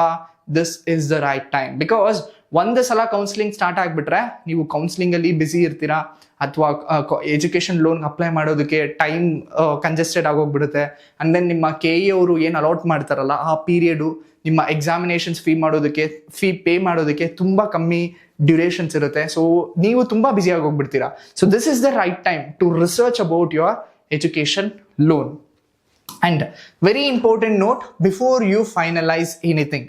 ಸೊ ನೀವು ಯಾವುದೇ ಒಂದು ಲೋನ್ ತಗೊಳ್ಳೋದಕ್ಕಾಗಿರ್ಬೋದು, ಅಥವಾ ಎಜುಕೇಷನ್ ಲೋನ್ ಆಗಿರ್ಬೋದು, ಸಮ್ ಅದರ್ ಲೋನ್ ಆಗಿರ್ಬೋದು, ಬಿಫೋರ್ ಯು ಫೈನಲೈಸ್ ಎನಿಥಿಂಗ್, ನಿಮ್ಮ ಯಾರು ಏನೇ ಅಡ್ವೈಸ್ ಮಾಡಿದ್ರು ಸಹ use your own brain. So ನೀವು ನಿಮ್ಮ ಓನ್ ರಿಸರ್ಚ್ ಮಾಡಿ. Because end of the day you are the one who taking the risk and you have to pay it. So ಹಾಗಾಗಿ ನಿಮ್ಮ final research is very important. ಜೊತೆಗೆ final call ಸಹ ನೀವೇ ತಗೊಬೇಕು. So rates ಎಷ್ಟಿದೆ ಅಂತ ತಿಳ್ಕೊಬೇಕು, ರೇಟ್ ಕ್ಯಾಪ್ಸ್ ಎಷ್ಟಿದೆ, ಸ್ಕೀಮ್ ಯಾವುದೆಲ್ಲ ಇದೆ, and then confirm the live figure with the bank or the corporations before applying. So ನಾನು ಏನು ಸ್ಕೀಮ್ ಹೇಳಿದ್ನಲ್ಲ ಆ ಸ್ಕೀಮ್ ಸಹ ಆ ವೆಬ್ಸೈಟು ಸಹ ತೋರಿಸ್ತೀನಿ. ಬ್ಯಾಂಕಲ್ಲಿ ಅಪ್ಲೈ ಮಾಡೋದಂಗಿದ್ರೆ ಇಂಟ್ರೆಸ್ಟ್ ರೇಟ್ ಎಷ್ಟಿದೆ, ಯಾವ ಕ್ಯಾಪಲ್ಲಿ ಬರುತ್ತದು, ಮಾರ್ಜಿನ್ ಎಷ್ಟಿದೆ, ಲೈವ್ ಫಿಗರ್ಸ್ ಎಷ್ಟು ಕೊಡ್ತಾರೆ, ನಮಗೆ ಅಮೌಂಟ್ ಲೋನ್ ಎಷ್ಟು ಬರುತ್ತೆ, ಯಾವ ಟೈಮಲ್ಲಿ ರಿಲೀಸ್ ಮಾಡ್ತಾರೆ, ಇದೆಲ್ಲದ್ರ ಕುರಿತಾದಂತೆ ಕಂಪ್ಲೀಟ್ ಡೀಟೇಲ್ಸ್ ನೀವು ಬ್ಯಾಂಕ್ ಅವ್ರ ಹತ್ರ ತಿಳ್ಕೊಬೇಕು. Apply the moment your seat is confirmed. So seat ನಿಮಗೆ ಕನ್ಫರ್ಮ್ ಆಗಿದೆ ಅಂತ ಗೊತ್ತಾಗಿದ ತಕ್ಷಣ ಅಪ್ಲೈ ಮಾಡಿ, ಯಾವುದೆಲ್ಲ ಗೌರ್ಮೆಂಟ್ ಸ್ಕೀಮ್ ಇದೆಯೋ. ಬಟ್ ಬ್ಯಾಂಕ್ ಲೋನ್ಗೆ ಸೊ ಇವಾಗಿಂದನೇ ನೀವು ಹೋಗ್ಬಿಟ್ಟು you have to maintain a good rapport and then you have to get all the details. Then ನಿಮ್ಮ ಪ್ರೊಸೆಸಿಂಗು ಬೇಗ ಆಗ್ತಾ ಹೋಗುತ್ತೆ.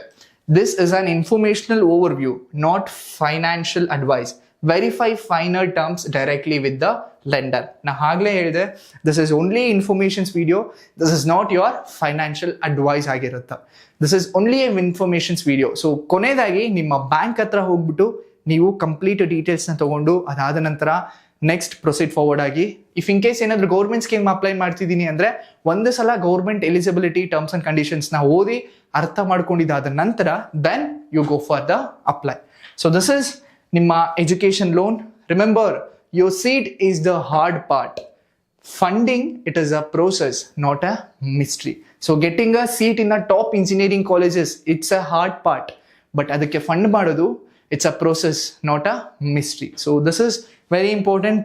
Identify your category, pick the right scheme and apply the day your seat is confirmed.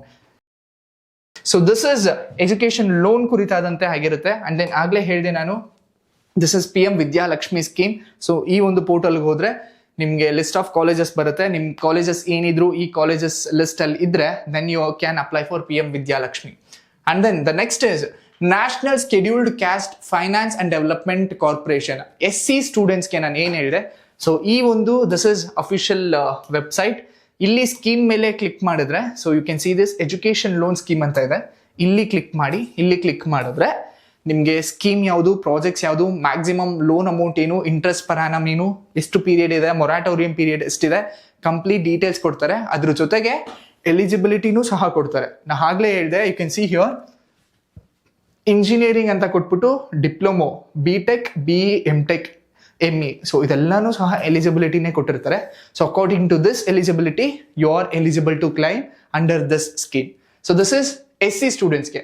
And then same national scheduled tribes finance and development corporation. So this is ST students. ಇಲ್ಲೂ ಸಹ same education loan ಅಂತ ಬಂದ್ರೆ so ಆದಿವಾಸಿ ಶಿಕ್ಷಣ ರೀನಾ ಯೋಜನಾ ಈ ಒಂದು link ಮೇಲೆ click ಮಾಡಿ. So ಇಲ್ಲಿ ಸಹ ಕಂಪ್ಲೀಟ್ ಡೀಟೇಲ್ಸ್ ಕೊಟ್ಟಿದ್ದಾರೆ. ಲೋನ್ ಅಮೌಂಟ್ ಏನು, ನಿಮಗೆ ಬೆನಿಫಿಷರಿ ಎಷ್ಟಿದೆ, ರೀಪೇಮೆಂಟ್ ಯಾವಾಗ ಆಗುತ್ತೆ, ಕಂಪ್ಲೀಟ್ ಡೀಟೇಲ್ಸ್ ಇದೆ. Go through that.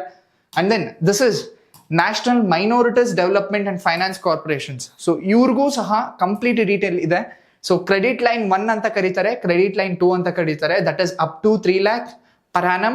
This is up to 3 lakh per annum for foreign courses. And then maximum amount ಎಷ್ಟು ಕೊಡಬಹುದು, ರೇಟ್ ಆಫ್ ಇಂಟ್ರೆಸ್ಟ್ ಏನಿದೆ, ರೀಪೇಮೆಂಟ್ ಯಾವಾಗಿಂದ ಸ್ಟಾರ್ಟ್ ಆಗುತ್ತೆ, ಡ್ಯೂರೇಷನ್ ಎಷ್ಟಿದೆ. ಸೊ ಕಂಪ್ಲೀಟ್ ಡೀಟೇಲ್ಸ್ ಇದೆ, go through that. And then Divyangan Swavalamban Yojana, this is physically disabled ಪೀಪಲ್ಗೆ. So ಅವ್ರಿಗೂ ಸಹ ಸ್ಕೀಮ್ ಇದೆ. So go through this. So ಈ ಒಂದು ಸ್ಕೀಮಲ್ಲಿ ಕಂಪ್ಲೀಟ್ ಡೀಟೇಲ್ಸ್ ಇದೆ, ರೇಟ್ ಆಫ್ ಇಂಟ್ರೆಸ್ಟ್ ಎಷ್ಟಿದೆ, ಅಪ್ ಟು ಎಷ್ಟು ಲ್ಯಾಕ್ವರೆಗೂ ಕೊಡ್ತಾರೆ ನಿಮಗೆ, ನೀವು ವಾಪಸ್ ಎಷ್ಟು ಕೊಡಬೇಕು, ಇಂಪ್ಲಿಮೆಂಟಿಂಗ್ ಮಾರ್ಜಿನ್ ಎಷ್ಟಿದೆ, ಆಲ್ ಡೀಟೇಲ್ಸ್ ಇದೆ. So please go through that, understand things and then apply. Then the last finally is Arivu, that is state ಅಂಡರಲ್ಲಿ ಬರ್ತಕ್ಕಂಥದ್ದು ಎಜುಕೇಷನ್ ಲೋನ್ಗೆ. ಸೊ ಎಷ್ಟೊಂದು ಜನ ಸ್ಟೂಡೆಂಟ್ಸ್ ಕೇಳ್ತಿದ್ರು, sir am I eligible to get the Arivu, because ನಾನು lateral entry ಹೋಗಿರೋದ್ರಿಂದ ಡೈರೆಕ್ಟಾಗಿ second ಇಯರ್ಗೆ ಹೋಗ್ತೀನಿ ಅಂತ ಹೇಳ್ತಿದ್ರು. ಸೊ ಅವ್ರಿಗೆ ವೆರಿ ಇಂಪಾರ್ಟೆಂಟ್ ಆಗಿ ಕ್ಲಿಕ್ ಮಾಡಿ ಇಲ್ಲಿ ಅರಿವು ಎಜುಕೇಷನ್ ಲೋನ್ ಸ್ಕೀಮ್, ಇಲ್ಲಿ ಕ್ಲಿಕ್ ಮಾಡಾದ ನಂತರ ಸೊ ಹಿಯರ್ ಇಂಪಾರ್ಟೆಂಟ್ ಆಗಿ ನೀವು ತಿಳ್ಕೊಬೇಕಾಗಿರೋದು, so students who are selected from the Karnataka Examinations Authority via CET or NEET for Bachelor of Architecture, Engineering, Technology, so MTech ಆಗಿರ್ಬೋದು, ME ಆಗಿರ್ಬೋದು, MArch ಆಗಿರ್ಬೋದು, courses in government or private colleges, maximum up to 50,000. So ಇಲ್ಲಿ ಅವರು mention ಮಾಡಿದ್ದಾರೆ, according to this ಈ statement ಪ್ರಕಾರ ನೀವು eligible ಆಗಿದ್ದೀರಾ. ಸೊ ಹಾಗಾಗಿ try applying for this also. Once complete ಡೀಟೇಲ್ಸ್ನ ನೀವು ಓದಿ ಅರ್ಥ ಮಾಡ್ಕೊಂಡು ಆದ ನಂತರ ಅಪ್ಲೈ ಮಾಡಬೇಕಾಗಿರ್ತಕ್ಕಂಥದ್ದು. So I have shown the with proof eligibility criteria. So ನೀವು ಒಂದು ಸಲ ಪರ್ಟಿಕ್ಯುಲರ್ ವೆಬ್ಸೈಟ್ಗೆ ವಿಸಿಟ್ ಮಾಡಿ terms and conditions, eligibility criteria ಎಲ್ಲ ಓದಿ ಅರ್ಥ ಮಾಡ್ಕೊಂಡು ಅದರ ನಂತರ ದೆನ್ ಟೇಕ್ ಯುವರ್ ಕಾಲ್.